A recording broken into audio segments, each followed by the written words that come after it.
Surviving infidelity. Wife of 11 years, 2 kids, 11 and 9. She cheated for 8 months, I knew for the last 3, still working on it. Looking for additional advice and sharing my experience, since I got a lot of help from reading this sub. Long story short, married to wife for 11 years, 2 kids 11 and 9. She cheated for 8 months, I knew for the last 3. I did not confront her until I had evidence lined up, including video, and a separation agreement in hand from a solid lawyer. This is about 9 months ago, I guess it would be called D-Day here. I waited for her to get home from her affair partner. She had no idea that I knew anything.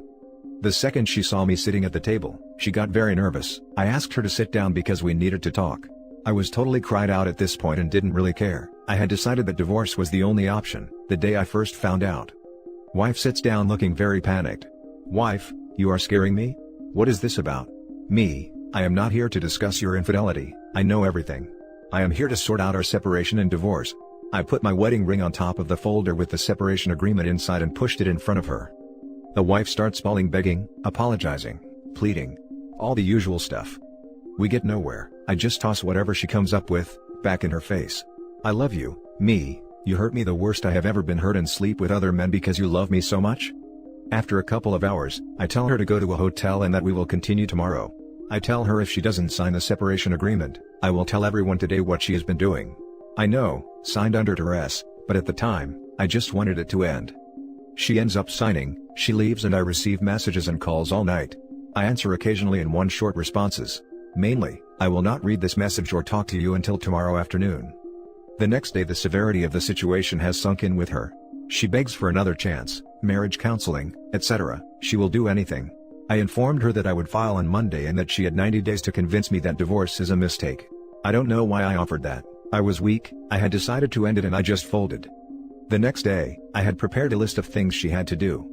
I didn't show it to her, I just told her the list existed and unless she abided by it, we would be no contact apart from the kids and that the divorce would be unstoppable and I would inform everyone of what she had been doing. I also informed her that even perfect compliance was no guarantee that we would not divorce, that my trust in her at this point was below zero, and that I didn't even love her anymore. She killed what we had, and the only reason I considered reconciling and building something new was our kids. I didn't mean to say this. Again, I couldn't follow through on what I had decided to do. The list consisted of the following. 1. No lies. She had to make a document of everything she had done with him, describe how it started, what in her mind gave her the right to do this to me and to her own children. If she cut corners, rose-tinted anything or omitted anything, all efforts on my part would be over. 2. Full access to all social media, phones, computer, her salary and bank statements. 3. She would report where she is and what she does at all times. 4. Individual for her 2 to 3 times a week, until she could understand her own choices, only later marriage counseling. She agreed, made the list, gave me access. Then I told her about point 5, 6, 7 in sequence only after she carried out each task. 5. She had to meet AP's wife face to face and tell her everything, and hand over all the evidence she had and offer to be a witness in court if needed. She refused at first. She managed to say she couldn't do that to him. I pointed out that she made a choice, AP's feelings over her own family. If she didn't do this, this reconciliation attempt was over. I was going to tell AP's wife if she didn't. If she wouldn't own this, there was no willingness from my end. If I had to tell her, there would be no chance of ever reconciling. In the end she agreed and actually told AP's wife everything. AP's wife slapped her, kicked her, pulled her hair, screamed at her. Wife took it and didn't fight back. I didn't protect her. She got some gashes and some bald spots. In the car afterwards I informed her that AP had been seeing another woman in addition to my wife, and showed her the evidence from the private investigator I hired. I am ashamed of how much I enjoyed watching her pain, when she realized she was just another piece of meat to this guy. 5. She had to explain herself to the kids and what the likely outcome for our family would be. 6. Explain what she had done to everyone in our family and our friends. 7. I would have an affair for 3 months, I would lie to her face, sneak around behind her back. Form a deep emotional relationship with another woman. I needed her to understand what she asked me to forgive, the humiliation, the pain. She would understand we risked that I could fall in love and leave her for my AP. At the end of the 3 months I would tell her everything truthfully. Number 7 was especially hard on both of us. I would sneak around and act like I was cheating. I had Tinder installed. I would make sure she got glimpses of it every now and again. I would pretend I was secretly texting. I would go out and be gone all night. I would go away for weekends. In reality I wasn't seeing anyone. I just stayed in hotels, rented cabins and Airbnbs. I would just get drunk most of the time and cry. Wife was freaking out more and more. I felt terrible as well. I hated it. I could barely do it and I was only pretending. She did it with such ease. I think this is the hardest part for me. I can't see her in the same light. I wanted to show her what she asked me to forgive, but instead, I learned what a horrible person you have to be to do this to someone else. We are now in marriage counseling and she is making progress, me not so much. Some days are worse than others, I guess. For now, I keep the divorce papers on the ready. For some reason I have not pulled the trigger.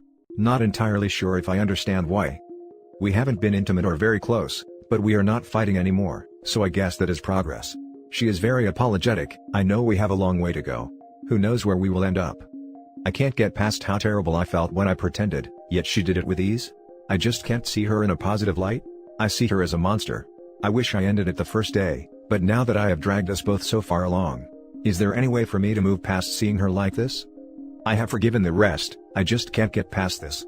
Edit, I told her that I hadn't actually been seeing anyone after just 7 weeks. I couldn't keep up the charade, I just felt horrible from it. Edit 2, thank you for all the helpful input. I will take my new perspectives, and see if I can make any progress. I will post an update in a few weeks if anything works. Now for the top comments. I used to wonder if maybe the reason he cheated and I didn't, is simply because he had the opportunity. But I wasn't tempted in the same way. But I eventually understood, as you have, that infidelity is hundreds if not thousands of deliberate decisions to disrespect you. Even pretending to do it sickens you, yet she did all that, and had it in her to keep lying, manipulating, gaslighting you and your family and your friends. I can't say you'll ever move past this realization to see her the way you used to. I can say perhaps that's why you've held on to the divorce papers this long, to finish what she started. Divorce doesn't end the marriage, the cheating already did. This is what I am thinking too, but still I can't seem to pull the trigger and end it. For some reason, I am holding on. I see her as a monster now. I just don't know if I can change that. I will bring it up in counseling as well. Thank you. Just a note that if it's a marriage counselor, it's usually in their interest to keep the couple together. If you don't have an individual counselor, I suggest to try that. It's great for an unbiased perspective. I gave the cheater the choice to end the marriage and he did. Maybe it's not so much about who pulls the trigger, but how long will you suffer in a dying marriage just to see if it can be fixed? I will get a counselor for myself. If you didn't have the stomach to torture her as revenge, you should have just ended it. It takes a special person to revel in others' dread. Yes, it was hard. I thought it would be good for me. That hurting her would make me feel better. But in reality I just damaged myself. I have nightmares about pretending to cheat still. On really bad nights I have horrific dreams of actually cheating. I'm so sorry you were betrayed and hope you can find a path to peace. I sort of think you should just explain this to her. Show her how maddened her treachery had made you, but then regain your sanity, by ending it right there and then. She will have felt the full weight of consequence due to her actions, and you will have an actual chance to heal. Don't try to force something that will only cause you more pain. I have talked to her about it. She has tried to trivialize it earlier. I guess I just don't trust or believe her. Maybe that's why I'm staying around? To get her to see this, face it. Now for the next story.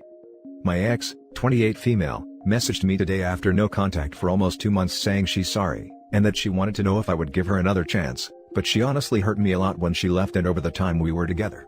Do you agree that I shouldn't let her back in? So, my ex and I were going on 7 years together and she ended it out the blue.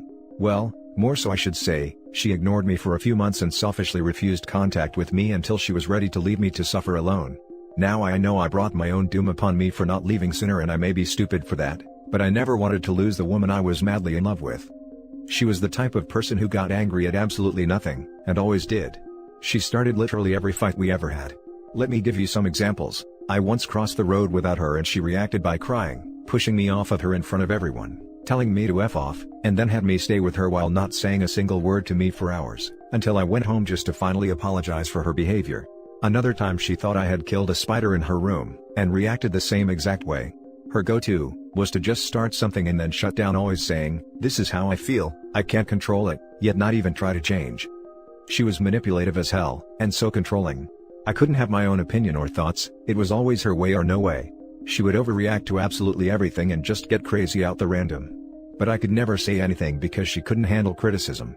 If I ever told her no or that I didn't agree with her, she took it as a personal attack and would get pissed all over again. She hated that I hung out with my friends, but she never took the time to actually get to know them. I would invite her to come, but for whatever reason she had decided, "I don't like your friends, they steal you away from me." She would always bring that up, and try to make me feel like I am putting her in second place when that was never the case. She was angry all the time, major problems at home with her alcoholic/emotionally and verbally abusive father, and always took it out on me. She could never talk to me when she was mad, even if I had nothing to do with the problem. She would call me a B for not fighting back with her. Maybe I was a B though, because I never stood up for myself.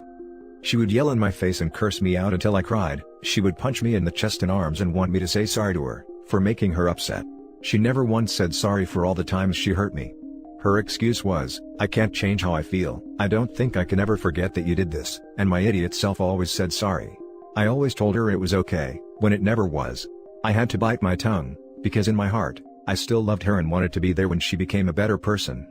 She expected me to read her mind, instead of actually communicating with me and saying what she wants or needs, and then would be angry that I didn't do whatever she was thinking. Anytime I liked something she didn't, her response would be, "Oh, that's stupid, I don't like that." She took away the words "I love you" and any affection when she was angry. I was so freaking patient and understanding, that she had a lot of crap wrong in her mind, but I never should have accepted all the mental abuse she put me through. She found it so easy to not talk to me for a day or so, when I could barely go a few minutes without replying if I was able to. She was never a good texter, so she would go a few hours without replying, but would get mad at me if I didn't reply immediately. And when COVID came, she super shut down and probably had the worst time of her life happen to her. She lost her job of nearly 10 years, and had to deal with her father drinking himself into a coma and nearly dying, just to go right back to drinking after he got back home. Which I know took a huge toll on her, especially since I couldn't be around. She was very adamant about not seeing each other to keep her mom safe, which was fine, super careful and freaked out about the virus, so even when we saw each other the few times, we had no physical contact. Which freaking sucks, because both of us had tested negative. She told me I can't come over anymore and she won't be coming over, and I guess with there not even being a foreseeable end to this pandemic, she convinced herself that there was no point in her waiting for us. But she became even more angry during that time. She would start fights just to have a reason to not talk to me all day. She would be mad at her dad or brother for not social distancing, and just be pissed off at me. She started trying to make me jealous, by continuously telling me how hot some random freaking new musician she started listening to on Spotify was. And started working out, which I was so proud of her for, because she always felt ugly in her own body, but would try to put me down by telling me, "Oh wow, I have never felt more happy in my life before, than when I do after I exercise." She would also always go through my direct messages on social medias every single day, trying to find something there never was. I didn't have crap going on behind her back, but for some reason, she never trusted me and that crap hurt feeling, like I'm just being accused over nothing. Then the super crazy fights happened. The woman I loved became racist on me? For context, I'm white, she is Latina. When the protests started, she was always saying how they are so stupid. I told her I don't agree with that, and they are for good reason. Now the rioting and looting, yeah, dumb, but the real message being portrayed is a real issue. I told her I would attend a protest in my life, and her immediate reaction was, "Why don't you go find yourself a little black girlfriend then?" I mean, who the absolute hell says such a thing? For the first time in my life I actually was angry. I told her that might be the dumbest freaking thing I've ever heard her say, and she grew a hatred towards me since that day. She started to become super prideful of being a Latina, and she started to do little stupid crap to get me upset, like randomly messaging me, "Oh, by the way, when I get married, I want to take my mom's last name, because I don't want to lose my Hispanic heritage," as if she wasn't always excited and telling me how she can't wait to take my last name. I had brought my dog out to see her, when she came and dropped some food off to me, and my dog gets a little too crazy and will bark madly and choke herself on the leash, so I picked her up and jokingly said to my dog, "Calm down Puda, you're going to hurt yourself," and my ex immediately looks at me with disgust and says, "I don't think I can have kids with someone who would talk to a dog like that, LMFAO." Real funny how she was upset I jokingly called my dog a bee, but she had no freaking problem calling me a bee in our fights. Somehow through all of this, I still cared. When she came to do it, she told me that it was all the fighting, and she knows it was always her who started it. There is something seriously wrong with her and she thinks she needs therapy. None of it was a lie. She was madly in love with me, but during this time apart, she realized she doesn't feel the same anymore. Don't for one second think that you did anything wrong, because you didn't. You've been the most amazing boyfriend and are such an amazing person, but I don't deserve you. She acknowledged the fact that she was angry all the time and always took everything out on me. And told me, "You love me with all your heart, but I can't give you that. I can't give you the love that you need, that you deserve. You deserve someone who makes you happy, and I know I'm toxic for you." She messaged me yesterday asking if we could talk, saying she was really sorry, and wanted to see if I would want to work things out, but honestly, the damage has already been done. I love her endlessly, but I am no toy. She treated me like crap constantly and I always forgave her. I don't think she deserves another chance in my life. It would be pretty stupid to let her back into my life, right? Now for the top advice. She sounds like a nightmare. The timing suggests she chased someone else, and he sent her back into the dating pool. So, welcome to being her backup plan. You take her back, every bit of pain lost is on you. So, are you that masochistic? A nightmare indeed, one that I don't ever want to fall back asleep into. I probably shouldn't even respond. Why would I willingly drink that poison again? Holy crap. Well, replace 90% of what you wrote, and I endured that for almost 25 years. Wow. I'm white, she's Latino. Well, half. She left me for another guy, but I know for a fact that that guy will dump her in about 60 days. We aren't there yet. I just filed, this is my first day. And she's dating him. I've talked with a lot of friends, females gossip, and he's broken up numerous marriages, and people splitting up. He's a dog, and just going to use her. But I hope karma kicks her in the butt. I won't live my life being abused like that again. Don't go back. Please. Wow man, 25 years dealing with someone like that? I am sincerely sorry you had to go through that for so long. That's so crappy how she left for someone else, but like you said, karma will probably come around and bite her in the freaking butt. I'm glad you got out of that abusive relationship, even if it wasn't really your decision.